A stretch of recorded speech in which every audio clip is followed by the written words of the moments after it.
하나님 말씀 디모데전서 1장 3절과 4절 말씀 같이 보겠습니다. 디모데전서 1장 3절 4절 같이 봉독합니다. 내가 마게도냐로 갈 때에 너를 권하여 에베소에 머물라 한 것은 어떤 사람들을 명하여 다른 교훈을 가르치지 말며 신화와 끝없는 족보에 몰두하지 말게 하려 함이라. 이런 것은 믿음 안에 있는 하나님의 경륜을 이름보다 도리어. 아멘. 사도 바울은 선교를 할 때 좀 급한 마음을 가질 수도 있습니다. 왜냐하면 바울이 주님의 재림을 갈망했고, 그 당시 많은 사도들은, 또 성도들은 자신들이 살아 있을 때에 주님이 올 것으로 알았어요. 그리고 바울이 말씀을 통해서 깨달은 것은 하나님의 재림은 언제 오냐? 땅 끝까지 복음이 증거될 때 오신다. 그 땅 끝이 어디냐? 바울에게는 로마였어요. 로마까지 복음이 증거되고, 그리고 자신이 그 일을 하기를 원했어요. 열심히 달려갔어요. 그리고 그의 사역을 보면, 그 서신서를 보게 되어지면 바울이 참 많이 주도 면밀하게 계획을 세우면서 가고 있는 것을 볼 수 있습니다. 또 우리가 자수성가하는 사람이나 자기 일을 계획을 세우고 나가는 사람들을 보게 되어지면 열정도 있지만, 또 한 가지 일이 자기 계획대로 안 되면 어때요? 조급함이 있어요. 또 안 되어지면 불안함도 있어요. 조급해지고 불안해지고, 그리고 어떨 때는 막 성마른 사람처럼 막 까탈스럽게 할 때도 있어요. 이게 지금 빨리 되어야 하는데, 우리가 일을 진행할 때 데드라인 정해놓고 진행하다 보면 마감날이 가까워지게 되면 그렇지 않습니까? 날밤을 세워서라도 그 프로젝트를 완수하고 일을 정리하려고 해요. 바울에게도 그런 열정이 있었고 계획이 있었는데, 바울은 이런 조급함이나 불안함이나 초조함이 전혀 없었어요. 왜 그런 바울은 일을 할 때 그런 불안함, 초조함, 이런 성마른 사람과 같은 모습이 없었을까요? 그게 오늘 본문 여러분 보시면 4절에 나와 있습니다. 바울의 관심이 거기에 있지 않았거든요. 그 일을 완수하는 데 있지 않았습니다. 4절 같이 읽겠습니다. 신화와 끝없는 족보에 몰두하지 말게 하려 함이라. 이런 것은 믿음 안에 있는 하나님의 경륜을 이름보다 도리어 변론을 내는 것이라. 바울의 관심이 어디에 있었냐면, 자신이 세운 계획을 다 완수하는 데 있지 않고 하나님의 경륜에 있었어요. 이 경륜이라고 하니까 좀 어려운 말로 들리는데, 헬라어로 풀어내면 그냥 계획이에요. 계획. 하나님의 계획. 하나님의 계획이 무엇인지에 바울의 초점이 있었어요. 자신도 계획을 세웠습니다. 로마까지 가야 돼. 가기 위해서 어떤 일들을 해야 돼. 선교하면서 세워진 교회에 내가 어떻게 해야 돼. 할 수 있었어요. 가는 곳마다 복음을 증거했습니다. 그리고 교회가 세워졌습니다. 그런데 바울의 관심은 어떻게 하면 더 많은 사람들을 믿게 할까? 어떻게 하면 교회를 세울까? 어디에 몇 개의 교회를 세울까? 그리고 어떤 일꾼들을 세울까? 여기에 초점이 없었어요. 어디에 있었냐면, 여기에서, 이 도시에서 하나님의 계획은 무엇일까? 빌립보에서 하나님의 계획은 무엇일까? 에베소에서 하나님의 계획은 무엇일까? 고린도에서 하나님의 계획은 무엇일까? 이렇게 증거했었어요. 바울이 가면서 자기 계획에 크게 관심을 두지 않고 하나님의 계획에 관심을 둔 이유는, 바울은 가는 곳마다 같은 방식과 같은 노력을 기울였습니다. 바울이 선교 전략은 항상 동일했어요. 대부분 어떻게 하냐면, 가는 곳마다 유대의 공동체가 세워놓은 회당으로 먼저 갔어요. 회당에 가서 말씀을 전할 수 있는 기회를 얻을 때에 말씀을 전했어요. 예수 그리스도를 증거하고, 그 중에서 예수님 믿는 사람들을 모아서 예배를 드리고, 이게 가정교회가 되어지고, 좀 더 크면 조직적인 교회가 됐어요. 이게 가는 곳마다 바울이 증거했던 전도 방법이었고 선교 방식이었습니다. 열정은 늘 뜨거웠죠. 그런데 똑같은 방식과 똑같은 열심을 냈는데, 어디에서는 한 명도 안 믿고, 어디에서는 막 엄청난 부흥이 나는 거예요. 이고니온 같은 곳에서는 돌로에 맞아서 죽을 뻔했기 때문에 도망가야 됐고, 더베 같은 곳에서는 믿는 자들이 엄청 많았습니다. 루스드라에서는 안진뱅이가 나오면서 자신을 막 신으로 추앙하려고 했습니다. 고린도에서는 1년 반 동안 복음을 증거하면서 많은 역사가 있었습니다. 에베소서에서는 무려 3년간 있으면서 거기 에베소에서는 완전 도시가 뒤집혀졌어요. 도시가 완전히 뒤집혀졌어요. 같은 노력과 같은 방식을 기울이고 같은 메시지를 전하는데 왜 이렇게 다를까? 자기한테 있는 게 아니었던 거예요. 하나님이 준비해 놓으시는 거예요. 아, 여기서는 몇 명이 있었구나. 추수할 곡식도 이렇게 준비해 놓으셨구나. 나는 일꾼으로 그냥 똑같이 일만 하면 되는 거예요. 똑같이 일만 하면 되는 거예요. 똑같이 열심을 내면 되고 똑같이 복음을 증거하면 되고, 그러면 알아서 거기에서 준비된 자들이 모여지는 거예요. 그러면서 깨달은 게 뭐예요? 나의 계획이 중요한 게 아니구나. 그래서 바울은 로마까지 복음이 증거되길 원했지만 중간에 죽을 뻔한 기회가 여러 번, 죽을 뻔한 경험들 여러 번 했잖아요. 그럴 때마다 한 번도 아이고 내가 로마까지 가야 되는데 이렇게 안타까워하지 않았어요. 아, 나의 사역이 여기까지인가 보다. 아, 이제 죽었구나 생각할 때에도 로마까지 갈 계획을 세웠지만 하나님께서 나를 쓰시려고 하는 것은 여기까지인가 보다. 자기 스스로 그렇게 계획을 세웠어요. 바울의 관심은 자신이 무엇인가를 할까 여기에 막 쏟는 것이 아니라, 자기 계획을 세우는 것이 아니라 자기 계획 속에서 역사하시는 하나님의 계획을 인정하고 하나님의 계획을 더 크게 봤어요. 이것이 바울로 하여금 조바심 내지 않고 불안해하지 않고 담대할 수 있고 그러면서도 교만하지 않고 그 일을 완수하게 했습니다. 막 사람들이 신으로 추앙할 때도 바울은 절대 만류했어요. 우리는 당신과 똑같은 인간이다. 왜? 바울의 관심이 자기 계획이 있지 않았어요. 여러분 가운데도 이 시간 이런 고백이 있기를 바랍니다. 여러분을 향한 하나님의 계획이 있어요. 하나님의 계획. 그런데 우리가 살다 보니, 저도 오늘 본문을 묵상하면서 다시 한번 계속 묵상하면서 깨달은 것이, 오늘날 한국교회가 왜 이렇게 힘을 잃었을까? 점점 갈수록 70년대, 80년대까지 정말 전성기처럼 복음의 횃불을 들고 큰 힘을 발휘했었는데 왜 점점 힘을 잃어갈까? 지금은 더 힘이 없어졌어요. 얼마 전에 1대1 성교 공부를 한 분과 하면서 다시 처음 시작을 했어요. 처음 30부분을 같이 읽는데 거기에 그런 게 나옵니다. 말 가운데 한국 교회들 가운데 지탄받고 욕을 먹는 교회가 더러 있지만 그래도 예수 그리스도의 복음에는 전혀 문제가 없습니다. 그게 30년 전에 그 1대1 교제예요. 30년이 지금 지났습니다. 보니까 욕을 먹는 교회가 더러 있는 게 아니라 이제 바뀌어야 되는 거예요.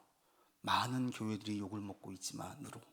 이게 뭘 의미하냐면 30년 전에 그 책을 만들 때에 하 목사님은 지금 한국 교회 가운데 그런 교회들이 좀 있긴 하지만 큰 문제가 안 됩니다 였는데, 30년이 흐른 지금 보니까 문제 있는 교회들이 너무 많아진 거예요. 아, 지금 우리 한국 교회가 잘못된 방향으로 가고 있구나. 지금 한국 교회가 점점 힘을 잃고 무너지고 있구나. 이걸 위기의식을 느끼게 만들더라고요. 왜? 무엇이 이렇게 만들었을까? 오늘 본문은 답이 있습니다. 그리스도인들 가운데에 점점 하나님의 계획을 묻는 자들이 없어져요. 교회 가운데에서 하나님의 계획을 묻는 교회들이 점점 줄어들고 있어요. 하나님의 뜻이 무엇일까? 1만 성도를 만들자, 1000명, 100명의 선교사를 파송하자, 교회들이 뭔가 캐치프레이즈를 내걸어요. 교회들이 내거는 거죠. 하나님의 계획입니까? 막 자신들의 계획을 세우고 막 열심을 내요. 그런데 자기의 계획은 있는데 하나님의 계획은 없는 거예요. 그렇게 무엇인가를 내걸고 열심을 내는 것 자체가 문제 있는 것 아닙니다. 그걸 비판하는 게 아닙니다. 그런데 갈수록 많은 교회, 많은 그리스도인들이 하나님의 계획을 묻지 않아요. 전부 다 자기 계획을 생각을 해요. 내가 어떻게 할까? 1년 뒤에, 5년 뒤에 교회를 섬기는 분들이 계획을 세우는 거예요. 우리 교회를 어떻게 할까? 계획은 필요하지만 그보다 계속 선행해야 물을 게 뭐예요? 하나님의 계획이 무엇입니까? 우리 교회를 향하신 하나님의 계획이 무엇입니까? 나를 향하신 하나님의 계획이 무엇입니까? 이걸 물어야 되는데 안 묻는 거예요. 그러니까 하나님께서 일하시는 것들이 잘 안 보여요. 안 보여요. 하나님께서 역사하시고 하나님께서 일하시는 것을 보길 원하는데 이게 보여야지 진짜 살아계시구나 느낄 텐데 안 보이는 거예요. 여러분 이번 한 주 살면서 하나님께서 살아계심을 경험하셨습니까? 정말 계셔 느끼십니까? 의외로 많은 분들이 하나님이 안 보여요. 모두 자기 계획에만 관심이 있어요. 어떻게 할까? 그런데 여전히 하나님의 계획에 관심이 있는 분들의 삶 속에서는 하나님의 역사가 있어요. 잘 보여요. 지난 주중에도 선교사님 한 분과 얘기할 기회가 있었어요. 1시간 반 정도 얘기하고 헤어졌는데 누구보다도 하나님의 계획에 큰 관심을 가진 분이 선교사님 아니겠어요? 그분은 하나님의 일을 위해서 자기 인생을 다 드렸잖아요. 직업도 포기하고 가정도 다 그것에 올인했어요. 지난주 만난 선교사님은 미얀마로 파송받은 분이었어요. 우리가 알고 있듯이 미얀마에서 군부 쿠데타가 있었잖아요. 그 즈음에 급하게 돌아왔어요. 귀국해가지고 있는데 코로나가 터지고 더 가지도 못하고 상황은 악화되어지고 계속 이분은 고민하는 거예요. 선교지로 가야 되는데 갈 수가 없잖아요. 결국에 어떤 고민까지 했냐면 다른 곳으로 선교지를 옮겨야 되나? 오랜 동안 몸담았었고 준비했었는데 이런 고민까지 한 겁니다. 계속 뭐 하겠어요? 하나님의 뜻이 뭐예요? 하나님 계획이 뭡니까? 우리 가정이 어디로 가야 됩니까? 계속 물었어요. 그러다가 이번 8월에 이제 가기로 확정을 짓고 티켓팅을 하고 준비하고 있습니다. 가려니까 또 걱정이 이만저만이 아닌 거예요. 왜냐하면 들어올 때 다 정리하고 왔거든요. 두고 올 수가 없으니까. 거기는 월세를 내야 되는 거예요. 그러니까 집을 살 수도 없고 전세로 안 되니까 놓고 와야 되는 거예요. 다 정리하고 나와야 되는 거예요. 싹 정리하고 왔어요. 다시 가려고 하니까 다 필요한 거예요. 모든 실생활에 필요한 것들 다 필요한 거예요. 집도 얻어야 되죠. 아이들도 키우려면 준비할 게 한두 가지입니까? 차도 있어야 되죠. 이 지난주부터 갑자기 일이 벌어지는 거예요. 그런데 아는 분으로부터 거기 미얀마에 사는 연락이 온 거예요. NGO 단체 일하는 간사님이 나라를 옮기게 됐대요. 거기에 있는 모든 이 생활에 필요한 모든 것도 다 정리해야 되는데 혹시 선교사님 이거 필요하세요? 라고 묻는 전화가 온 거래요. 요즘 자기 뭐가 있냐면 매일 당근 보고 있대요. 당근 싼 거 좋은 게 많이 올라왔는데요. 매일 당근 보고 있대요. 근데 이걸 딱 얘기를 하니까 어떻게 했어요? 이분과 1시간 반 동안 이야기하면서 하나님 얘기만 하다 갔어요. 하나님 얘기만. 왜 하나님 얘기만 하겠어요? 하나님이 너무 크게 보이니까. 일하시는 게 보이니까. 하나님의 계획을 가지고 있고 하나님의 계획을 계속 묻는 분들 가운데에는 그들의 삶에는 하나님께서 역사하세요. 보여요.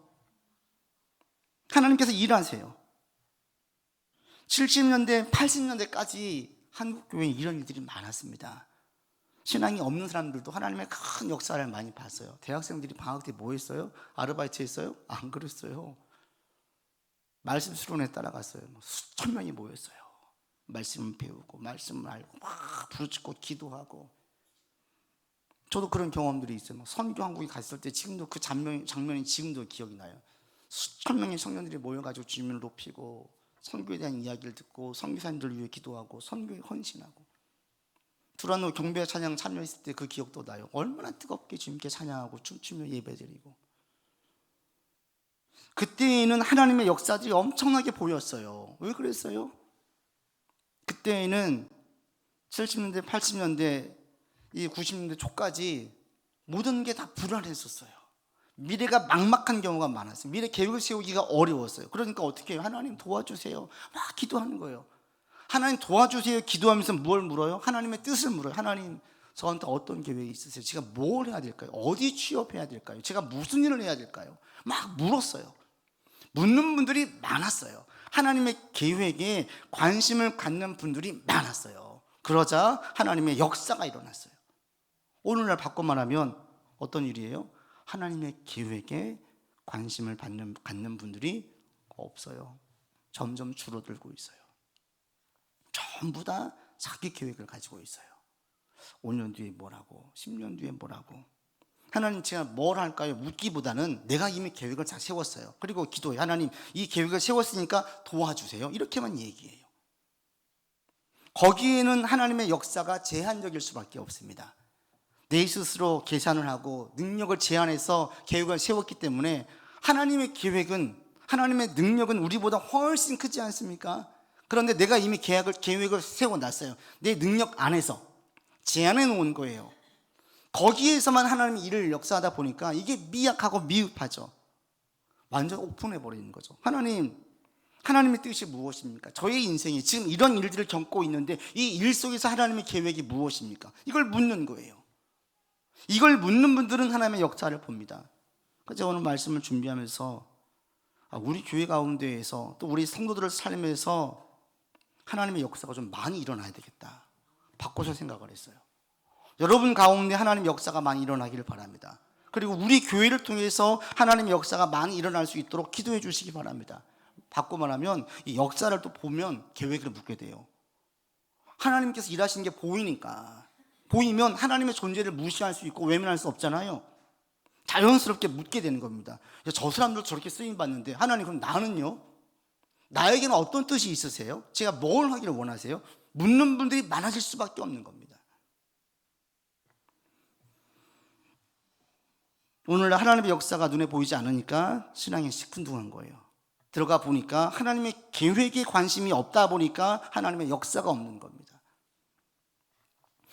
오늘부터 이번 한 주간 좀 여러분 스스로 이런 질문들을 많이 했으면 좋겠어요. 하나님, 저한테 어떤 계획을 가지고 계세요? 물어보세요. 하나님, 이런 일들을 경험하게 했는데 이게 어떤 의미가 있으십니까? 오늘 제가 이런 사람을 만났는데 제게 무엇을 알려주시기 위해서 이 사람 만나게 했습니까? 물어보세요. 그러면 내가 생각했던 것, 내가 보았던 것과는 다른 생각과 다른 것들이 보이기 시작합니다. 이게 하나님의 역사예요.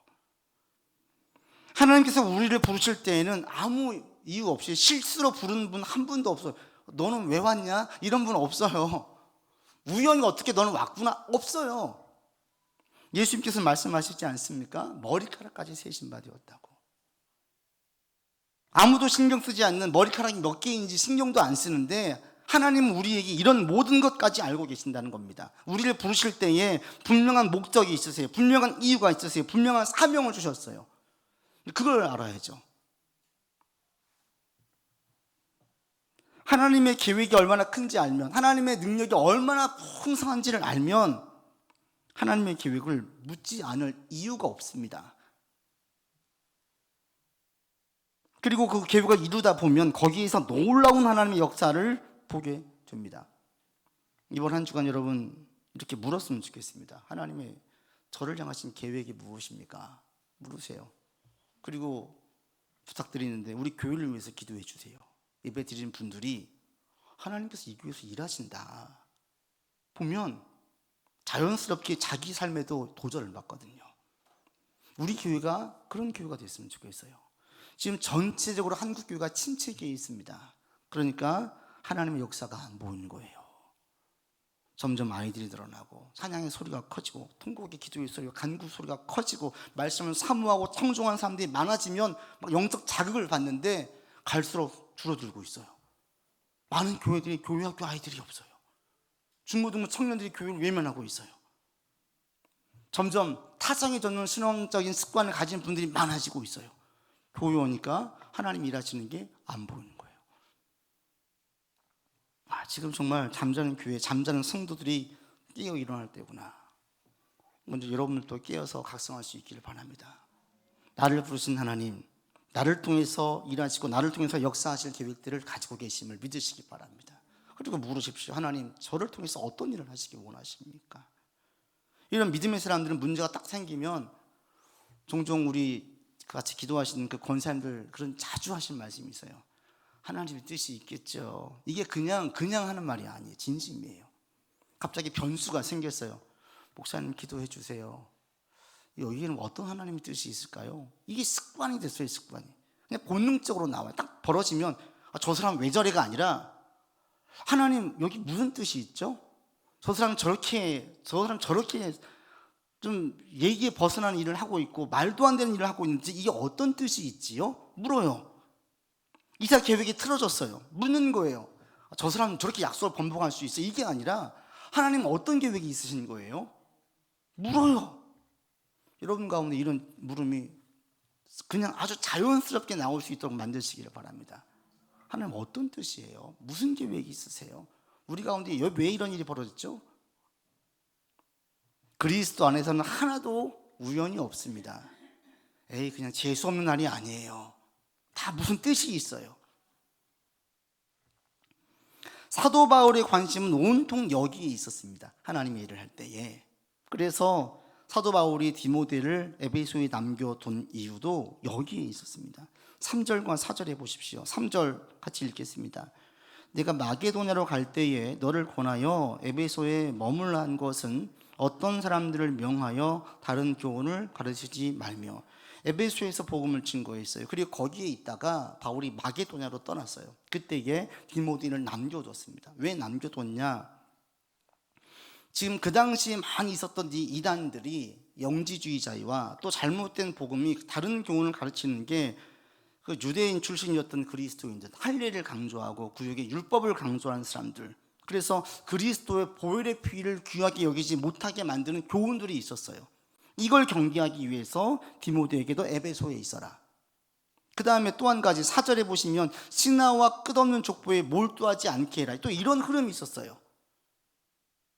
신화라는 것은 그 당시 유대 전승 중에 민화, 설교, 주술, 점성 막 이런 책들이 있었습니다. 우리가 지금 보고 있는 성경 정경이 있잖아요. 이건 39권입니다. 근데 정경 외에 조금은 우리 가운데 애매한 메시지가 있는 외경이라는 책이 있고요.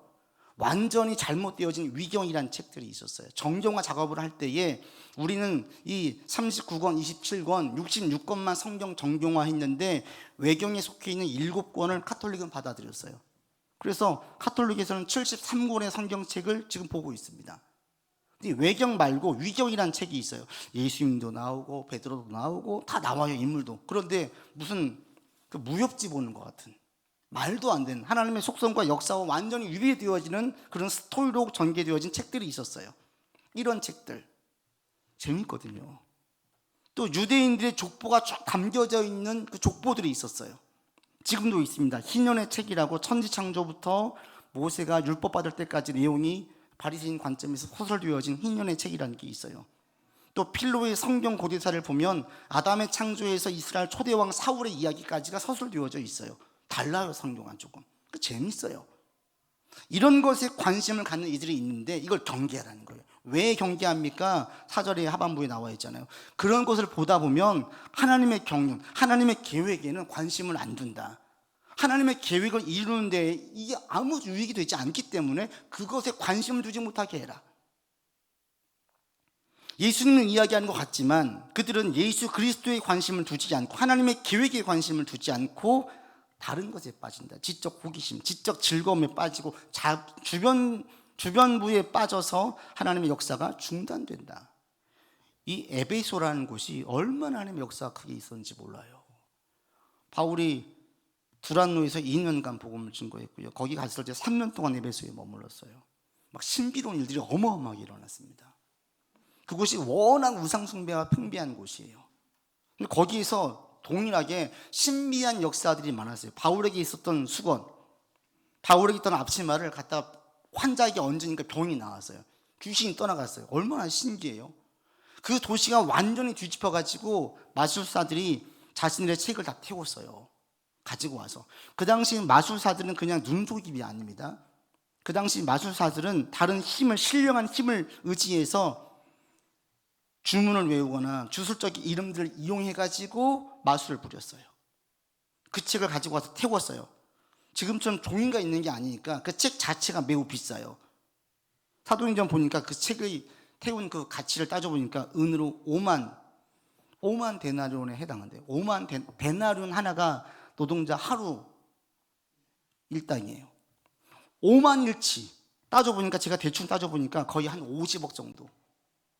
이 당시 에베소에서 그 큰 많은 돈이 들어간 그 비용 가치가 있는 그 책들을 다 태운 거예요. 도시가 완전히 뒤집어졌어요.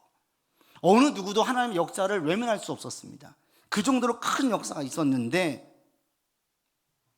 이들이 만약에 다른 교훈과 신화와 족보에 관심을 가지면 이 역사가 중단되니까 바울이 이것을 경계하기 위해서 바울이 이런 것들을 막아라 이렇게 얘기하는 것입니다.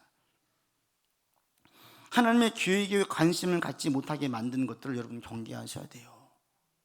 이 경륜이 무너지면 이 사도 바울이 경고할 때 그래요. 이들 가운데에도 이것을 이루지 못한다. 하나님의 경륜을 이루지 못한다. 그러면 어떻게 되어지냐? 그런 것에 관심을 가지면 4절에 보시면 하반부에 뭐라고 나와 있습니까? 도리어 변론만 된다. 변론. 변론이 뭐냐면 말다툼이에요. 오늘날 한국교회 왜 이렇게 분쟁이 많냐? 결국 하나님의 교회에게 관심이 없기 때문에 그래요. A팀과 B팀이 나눠서 막 서로 싸워요. 왜? A팀은 자기네가 옳다, B팀은 자기네가 옳다가 싸우는 거예요. 그런데 서로 하나님의 뜻을 묻지 않는 거예요. 자신들의 이 계획이 하나님의 뜻이래요. 하나님의 뜻 아래에서 자기의 계획을 묻는 것이 아니라 이게 맞대요. 근데 가만 들어가 보면 맞지 않아요. 하나님의 큰 계획은 교회가 화합되는 거거든요. 분쟁하고 있어요. 이게 어떻게 하나님의 뜻입니까? 자신들 기싸움하고 있는 거죠. 자존심 싸움하고 있는 거죠. 어느 권사님이 그랬어요. 자기 아들이 그러더래요. 엄마 교회 나가지 마. 같이 엄마랑 교회 나갔는데 그 교회에서 대판 싸움이 벌어져가지고 두 팀으로 나눠진 거예요. 한쪽에서 예배 드리고 있어. 밖에서 막 시위하고 데모하고 있어. 막 경찰들도 와 있어. 이렇게 된 거예요, 교회가. 아들이 그걸 본 다음부터 교회를 안 나가버렸어요. 그리고 엄마한테 얘기해. 엄마 교회 가지 마. 세상보다 못한데 교회를 뭐하러 가? 그 엄마의 마음이 얼마나 아프겠어요. 그 권사님이. 청년 때 아들이 교회 안 나가서 지금도 교회를 안 나가요. 늘 기도하고 있어요. 교회 내의 변론과 분쟁이 커지자 그 사람 평가가 맞는 거죠. 세상만한 또 세상보다 못한 곳이 된 거예요. 그런데 이게 정말 가슴 콩곡할 얘기입니다. 교회가 어찌 세상과 같거나 세상보다 못할 수가 있습니까? 세상 모임은 철저하게 사람 중심이에요. 이해관계를 묶여 있는 곳이 세상 모임이에요. 교회는요, 하나님 중심이에요. 하나님 말씀으로 묶여진 곳이, 부름받은 사람들이 모여진 곳이 교회예요. 인간의 뜻과 계획은 중요하지 않아요. 인간의 소리 높아질 수 없어요. 하나님의 소리만 높아져야 돼요. 그런데 교회가 인간의 소리가 높아지자 세상과 똑같은 곳, 심지어는 세상보다 못한 곳으로 추락해버린 겁니다. 결국 하나님의 기회에 관심이 없자 교회에서는 변론만, 논쟁만, 다툼만 커졌어요. 이게 지금 한국 교회가 각성할 일입니다. 또 한 가지 있습니다. 그렇게 하게 되어진 7절에 가보십시오. 7절 같이 읽겠습니다. 율법의 선생이 되려 하나 자기가 말하는 것이나 자기가 확증하는 것도 깨닫지 못하는도다. 다 선생 되려고 해요. 다 가르치려고 들어요. 이게 뭐냐면 교만한 거죠. 정작 자기는 그게 무슨 말인지도 몰라요. 교만하고 무례하고. 안타깝게도 오늘날 그리스도인들 가운데, 교회 다닌다는 사람들 가운데 무례한 자들이 많잖아요. 지난번에 어느 여자 목사님이 딸하고 식당 가가지고, 고깃집 가가지고 행패를 부려서 이게 올라왔잖아요. 얼마나 창피하고 부끄러운지. 정말 보면은 예의가 없고 너무나 무례해요. 이게 그런데 비단 목사만 그렇습니까? 아니더라고요. 이게 왜 그러느냐? 하나님의 계획을 묻지 않으니까. 자기가 잘난 거예요. 잘나기로 따지면 바울만큼 잘난 자가 어디 있습니까? 얼마든지 자기가 세운 업적에 가지고 얼마든지 과시할 수 있어요. 초대교회에서 바울만큼 많은 일을 한 자가 없어요. 얼마든지 높은 자리에 올라가지고 큰 세로 권세 있게 자기 라인들 딱 끄집어내가지고 얼마든지 휘두를 수 있어요. 바울은 전혀 그러지 않았습니다. 자기 계획은 중요하지 않으니까, 자기에게 초점을 두고 있지 않으니까. 하나님의 계획을 무시하면 자기한테 초점을 둬요. 나한테 초점을 두면 그 다음 당연한 수순이 교만이에요. 잘하면 교만이고 못하면 비참해져요. 이게 인간인 거예요. 여러분 가운데 하나님의 계획이 있으면 분명히 믿으시기를 바라십시오. 그리고 나의 계획과 나의 뜻을 하나님의 계획과 하나님의 뜻 아래 굴복시키십시오. 나를 부르신 하나님, 나를 통해서 이루실 하나님의 일이 있음을 분명히 믿으십시오. 그리고 이 일을 나의 사명으로 알고 감당할 때 이것이 여러분에게 영광이에요. 행복이에요. 삶의 의미예요. 하나님의 일보다 더 큰 일이 무엇가 있습니까? 하나님의 일보다 더 가치 있는 일이 무엇가 있습니까? 없어요. 이번 한 주 계속 좀 물었으면 좋겠습니다. 하나님, 제가 뭘 해야 할까요? 하나님, 제가 어떻게 해야 할까요?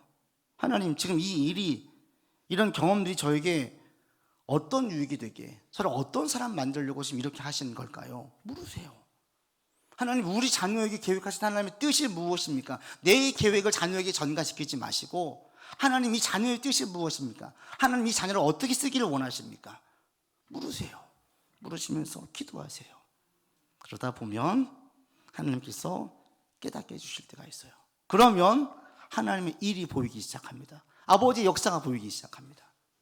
그러면 부인할 수 없죠. 그리고 주변 사람들 또한 하나님의 역사를 인정하게 됩니다. 여러분 삶에 이런 역사가 있기를 바랍니다. 기대하십시오. 여전히 살아계신 하나님께서 내 삶에서 역사하시고, 우리 가정에서 역사하시고, 또 우리 교회에서 역사하시고, 한국 교회에서 역사하시기를 기도하면서 나아가는 한 주 되시고, 계속 묻는 한 주 되기 바랍니다. 아버지 하나님, 사도 바울이 혼신을 다하여 복음을 증거했으나 또 자기의 삶에 많은 계획을 가지고 있었으나 사도 바울은 자기 계획에 큰 관심이 없었습니다. 오직 하나님의 계획에 관심을 가지고 나아갔습니다. 이번 한 주 계속 묻는 우리의 삶이 되기를 원합니다. 하나님의 뜻이 무엇입니까? 주님, 저는 이런 계획을 가지고 있는데 이 계획이 옳습니까? 하나님, 이런 경험들을 하게 하고 이런 생각을 하게 하셨는데 어떤 주님의 뜻이 있습니까? 물으면서 주의 음성을 듣게 하시고 주님 안에서 우리의 계획을 세워갈 수 있도록 이끌어 주시옵소서. 간절히 간구드립니다. 한국 교회 가운데 하나님 역사하시고 일하시는 주님, 그 역사와 일하심을 드러내 주시옵소서. 보이게 하여 주십시오. 교회를 통하여, 그리스도인들을 통하여 하나님의 역사를 보게 하사 하나님의 살아계심을 외면할 수 없고 부인할 수 없도록 주님 만들어 주시옵소서. 우리 하늘 씨앗 교회를 또한 상용하여 주시기를 원합니다. 이 검단 지역에 20만 명의 사람들이 있습니다. 너무너무나 많은 아이들이 있습니다. 너무나 많은 젊은 세대가 있고 기성세대들이 있습니다. 하나님, 그들이 과거에 한때 교회 다녔던 이들이 너무나 많이 있습니다. 길 잃고 방황하는 이들, 하나님의 살아계심을 보지 못하는 이들 가운데에 주님을 만나고 다시 한번 주 앞에 나오는 역사가 있게 도와주시고, 그런 역사를 일으키는 그 시초에 우리 하늘 씨앗 교회가 있도록 주여 역사하여 주시옵소서. 우리를 사용해 주시고, 이 교회 가운데 많은 아이들을 보내주시고, 많은 청년들을 보내주시고, 많은 젊은 부부를 보내주시고, 많은 기성세대에 잃어버린 영혼들을 보내주셔서 주님 만나고 주님 의지하고 함께 연합하여서 주님의 일들을 이루어갈 수 있도록 역사하여 주옵소서. 우리 구주 예수 그리스도 이름으로 기도드립니다. 아멘.